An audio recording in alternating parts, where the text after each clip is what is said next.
Tonight is a storytelling about through poetry and some stories event in support of 10 by 9, which is a storytelling event that Paul and I started in 2011, where 9 people have up to 10 minutes each to tell a true story from their life.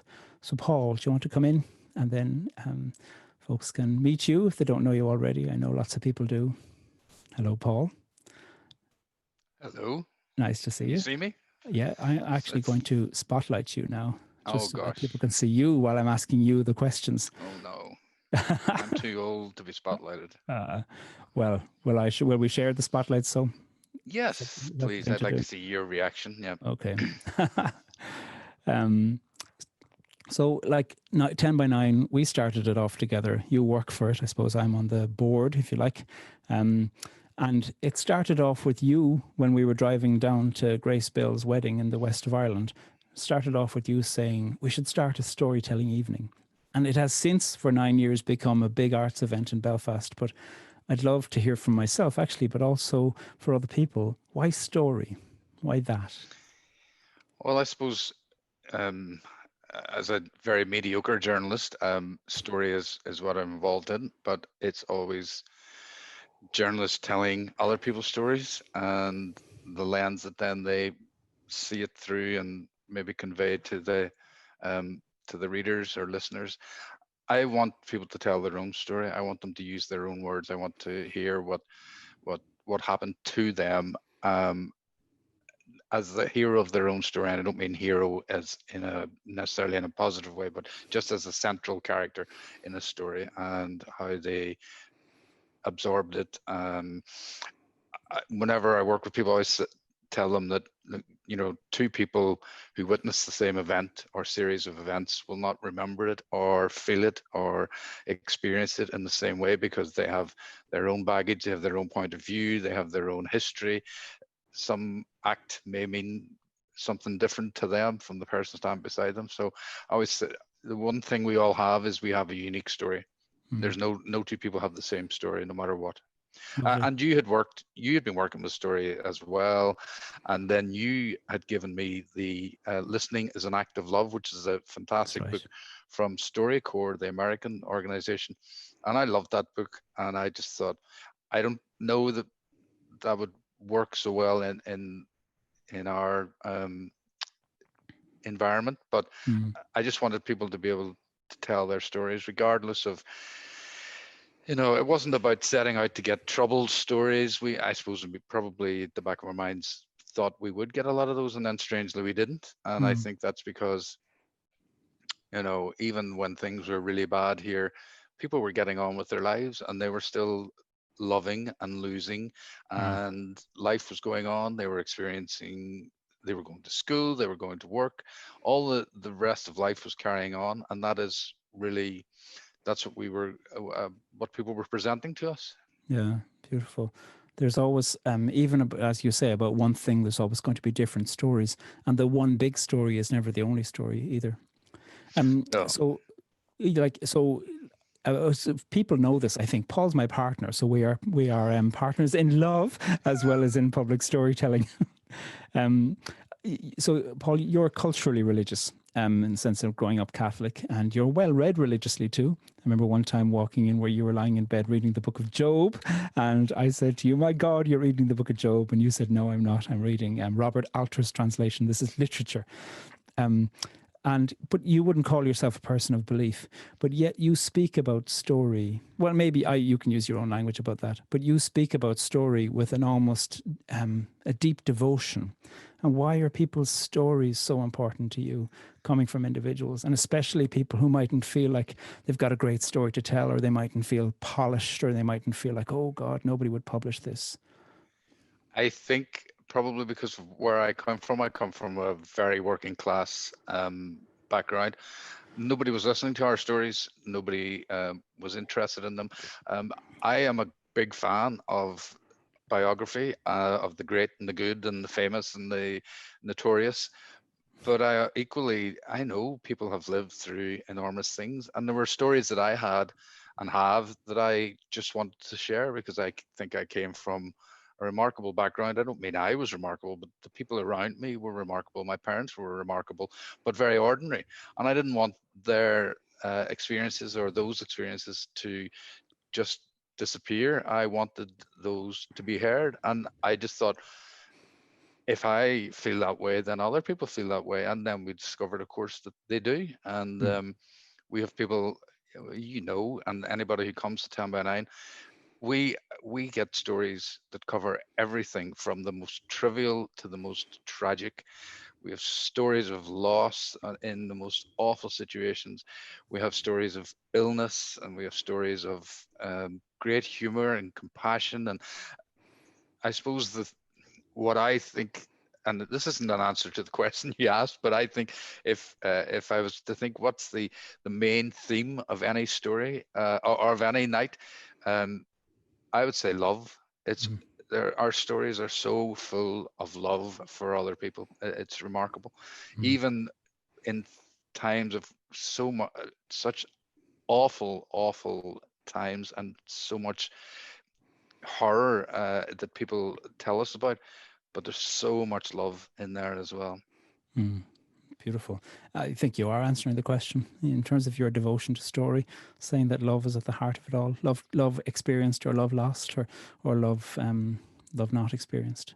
10 by 9 is always free. Why is that so important to you? And like, there is structure. It's not just people show up. Like, people submit, and we make sure that it's not in places of religion, and it's not ever used for promoting people to join even good causes. But for you were always insistent. At the start, I was like, oh, we could charge 3 or 4 quid or something like that, or the price of a pint. But you were always insistent to say, no, let's make it free, even though we might take donations, but it's always free at the door. Why is that so important? Well, I think when we set out, we wanted to remove as many barriers as possible that would prevent people from telling their story. So we were happy for people to read their story, or if they just had bullet points or no scripts whatsoever, whatever worked for them, because we were interested in the story. We get some very, very accomplished storytellers, great performers, great comics, but we also get very, very ordinary people, and you can really feel when someone is so nervous and that the audience is just willing them on.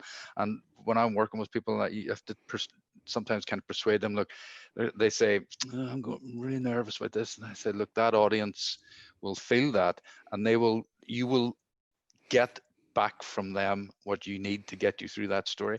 I suppose one of the things I always thought was that if you charge in, and someone who thinks their story isn't up to scratch will be reluctant, because they'll be thinking, oh, these people have paid an amount of money and they have a reasonable expectation that there will be a quality to these stories. So, I would just wanted to get rid of that. Now, I'm no business person, so it's not a great business model. I'd be the first one to admit it, but I just could not see how you could say to someone, yeah, this story is worth X, Y, or Z. It just had to be free, and because we wanted to attract the whole range of society. And yeah, okay, £3 or £4, $5, whatever, may not have broken many banks, but it might have broken 1 or 2 banks. And I just thought, no, we want everybody to feel that they can come along to this. Lovely. I know some people are asking, are they able to hear any of the stories? And everybody will get an email tomorrow that's got a link to the podcast. Paul's been making these podcasts. We've got 150 or 160 of them now, and you can go back. 170 actually, as of yesterday. I knew you'd have the exact number. The BBC have picked them up as well in a program called Telltales, and we have a YouTube channel. So you'll get all those links to things tomorrow if you want to listen in. And it is so much fun. And Paul does all the podcast work and all the uploading work. So like 10 by 9 happens in the podcast, as I was saying, in Belfast and lots of other cities too. There's 10 by 9s in a bunch of other cities. We've given licenses out to people since 2020 on Zoom as well, at conferences, and so we've done it at some workplaces and also in prisons. And like, you've curated many more of the evenings than I have, Paul. Is there anything that sticks out to you? Maybe you've said it already, but is there anything that sticks out to you? Maybe a brief synopsis of a story or something that you found moving or that you've never been able to stop thinking of? I would never single out a story because I think that and you're the same. All the stories have merit, and we would never do a competitive, introduce a competitive element. But I will say that in prisons, the people who've worked within there have been unbelievable. The way we work it is we'll go in on a Monday and we'll go in on a Wednesday and we'll do workshops, and then they present their stories on a Friday. And we've done it, or I've done it in all the prisons here in Northern Ireland now, and it's phenomenal. Day one, these people who they look at you and they think, oh God, another do-gooder here brought in to kind of help us be better people or whatever. And then you usually find one or two of them are better than, more communicative than others, and the others are kind of sitting around, not quite sure what to make of it. And then they start to come out of themselves, and they start to I'll always tell a little story. If it's in the prisons, and I'll usually tell the story about the time I stole a fridge magnet from the palace in Monaco. Because I always think, not that I'm casting aspersions on their honesty, but I just like, I can relate to you, kind of thing. But I did actually working with the Church of Scotland, and I told that story, and it was met with stony silence. I was like, know your audience. Those virtuous Scottish Presbyterians. Yes, but the prisons work is phenomenal, especially for the women. They really bought into it, and they had such heartbreaking stories to tell, and they never ever expressed anything that was involved self-pity. They recognized that they had done bad things, but so many of them have had awful things done to them as well over the years, and they told amazing stories, not just cruel stories or things that have happened to them, but mostly we try to get them to talk about things that they've achieved. And yeah, it's great when you start off on day one and there are people who just go, I don't have a story, and you think, well, if you're in prison, believe me, if anybody has a story, you certainly have. And then by the third day, they're up telling you about their horse riding escapades, or DJing in Bangkok, and just amazing things. Yeah. So, like, as the last question, 10 by 9 is just an arts event. Like, that's all we say it is. But we know that we don't do any group facilitation, and we don't ask people to afterwards talk about the lessons to take away. And we take out it when people try to say, oh, I want to give the moral of my story. We take that out. But yet we know that stories often do something quite extraordinary beyond the art of them. And what would you say that is? I suppose by speaking about love, you've already indicated that. But what is it that happens when a person feels like, I've got a story to tell? One word: empathy.